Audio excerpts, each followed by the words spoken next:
Bonjour, bienvenue pour ce nouvel unboxing de la figurine, la machine à remonter le temps, Time Machine, de la collection Dragon Ball Z, la machine de Trunk.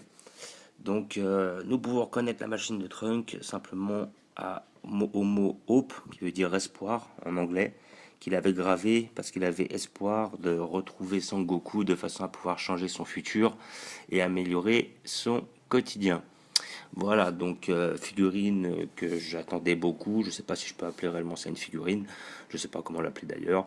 Mais en tout cas, je la voulais. Elle est pas très grande. Elle doit à peu près faire cette taille-là. Mais comment dire, j'ai vu une autre machine à remonter dans le temps dans la collection, comment dire, de maquettes, un peu comme le Space Pod de Vegeta que j'avais pris. Mais par contre, ça faisait un truc qui était énorme. Le truc, il était c'est hyper grand, quoi. Donc après, il faut pouvoir la stocker, il faut pouvoir la mettre à un endroit. Et puis en plus, c'était pas la même matière. Ça, d'après ce qu'on m'a dit, c'est du métal. Ou alors ça ressemble beaucoup. Donc on a déjà quelque chose de plus lourd, de plus consistant, alors qu'elle est que en plastique, la maquette. Et puis il faut la construire. Celle-là, bon, pas avoir à construire grand-chose, hein, je pense. Donc là, on voit à peu près les composants de cette figurine que j'ai payé 25 euros dans un magasin spécialisé comme d'habitude, hein, sur République, Bastille. Vous pouvez en avoir, vous pouvez en trouver. Ou vous pouvez la commander sur internet, vous pouvez l'avoir à un bon prix, hein. Peut-être vous pouvez même l'avoir à 20 euros. Ça dépend sur quel site vous allez. Voilà, donc il y a les petits personnages qui vont avec, qui ne m'intéressent pas. Quoique peut-être si un jour je trouve le petit trunk. Ouais, mais avec le foulard rouge, j'aime pas spécialement. Ouais, c'est dommage le foulard rouge parce que ça représente vraiment l'arc DBS Dragon Ball Super qui ne m'intéresse pas. Moi, c'est vraiment, si j'ai pris cette figurine-là, c'était vraiment par rapport à la machine à remonter le temps pendant la période de Cell, des cyborgs et tout ça.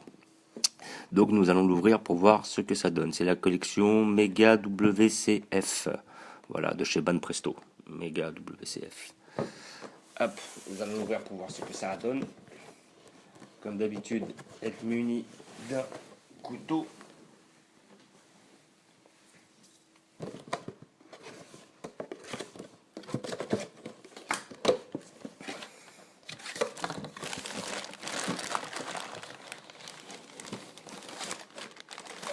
Voilà. Alors comme d'habitude, figurine sous plastique en plusieurs morceaux. Alors visiblement 1, 2, plus les petites pattes qui vont avec, ouais, 7 morceaux. Donc hop, on va ça. Alors, vous avez la partie basse qui ne tient pas, effectivement, il va falloir attendre de mettre les pattes. Le petit casque, voilà.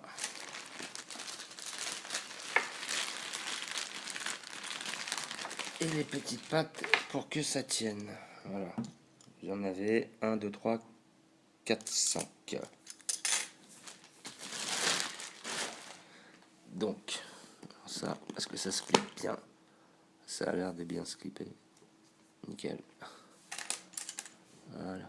Donc vous avez les petites pattes à mettre.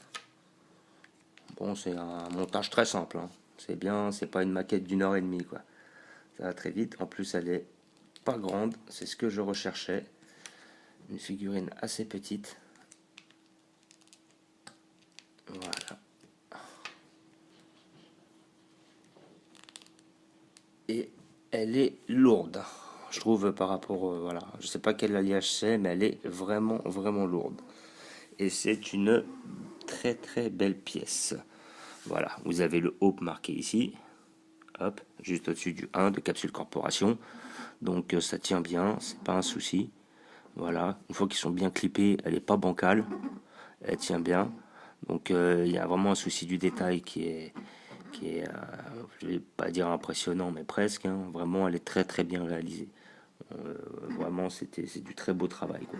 C'est pas excessivement cher, je la trouve hyper belle et ça reste comme le Space Pod, c'était une machine que je voulais posséder, quoi. Peut-être un jour si je tombe sur le vaisseau de Freezer, peut-être. Et donc là, on voit l'intérieur. Hop. Donc là, vous avez, hop, on voit les deux manettes. On voit le petit siège. Bon, après, sur le tableau de bord, ils ont pas fait énormément d'efforts. Ils auraient pu mettre un petit peu plus de coloris. Ouais. C'est pas non plus. Voilà. C'est pas mal. Bon, après, il faut avouer que c'est pas une figurine excessivement chère, hein. Voilà, là, on voit. Ah, là, on voit les détails. Voilà, par rapport à la petite machine, les petites poussées. Ils auraient pu mettre un petit peu plus de couleurs. Il y avait plus de couleurs dans le Space Pod. Mais sinon, dans l'ensemble, ça reste très bien au niveau qualité-prix.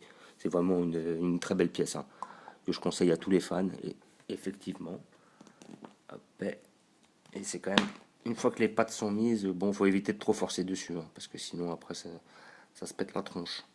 Mais sinon, ben ouais, c'est pas mal. Franchement, elle est belle, hein. Franchement, elle est belle. C'est vraiment une belle pièce qui sera posée comme ça, qui sera nickel, à côté du Space Pod. Voilà. Donc, comme d'habitude, vous la trouvez pour 25 € dans les magasins spécialisés, magasins de manga en général. À peu près, ouais, vous en avez sur Bastille, République, comme d'habitude, hein. Vous en avez dans le 13e arrondissement. Sinon, vous la commandez sur Internet, sur Amazon, sur eBay. Vous pourrez les trouver à pas trop cher, peut-être même moins cher. Après, bon, faut se méfier, parce que quand les figurines sont assez anciennes, des fois, elles augmentent d'un coup, on comprend pas pourquoi. Voilà, il faut attendre le bon moment, le bon filon. Vous pouvez peut-être regarder sur le bon coin si vous pouvez en trouver une d'occasion. Des fois, il y a des bonnes. J'ai déjà trouvé des bonnes offres. Des offres très intéressantes sur des figurines qui n'existaient plus ou qui étaient même plus en vente. Je vous montrerai ça un de ces quatre. Voilà, je vous remercie d'avoir regardé. Je vous dis à bientôt. Ciao. Et comme d'habitude, n'hésitez pas à vous abonner ou à mettre des pouces.